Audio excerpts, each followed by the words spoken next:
السلام علیکم ورحمۃ اللہ وبرکاتہ۔ امراض معدہ پر آج میں دوسرا نسخہ آپ حضرات کی خدمت میں پیش کر رہا ہوں۔ حکیم قاری محمد عمر، شفاء المریض دواخانہ، ضلع ننکانہ صاحب۔ وہ لوگ جن کو بھوک نہ لگتی ہو اور بھوک نہ لگنے کی وجہ سے ہر وقت جو ہے جسم کمزور کمزور سا لگتا ہو، بلڈ پریشر لو رہتا ہو، سستی سستی سی کاہلی کاہلی سی ہر وقت جسم میں رہتی ہو، اور کھانے کے بعد قے جیسی صورت محسوس ہوتی ہو، تو ایسی صورت میں آپ نے اس نسخے کو بنانا ہے اور بنا کر اس کو استعمال کرنا ہے۔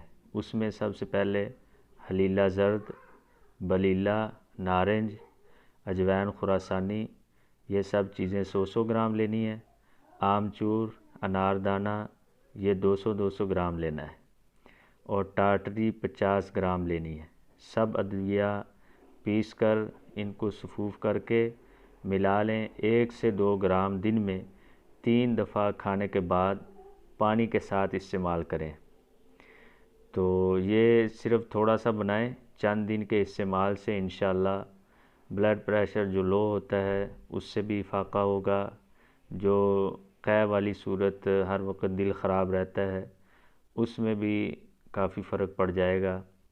اور اس کے بعد جو ہے کھانے کے بعد آپ لونگ، دار چینی اور پودینے کا قہوہ استعمال کریں۔ یہ دوا کھانے کے بعد لونگ، دار چینی اور پودینے کا قہوہ استعمال کریں، اور اپنی دعاؤں میں یاد رکھیں۔ حکیم قاری محمد عمر، چک نمبر 7، سینی بار، ضلع ننکانہ صاحب۔ Phone number 0301 481 81 51۔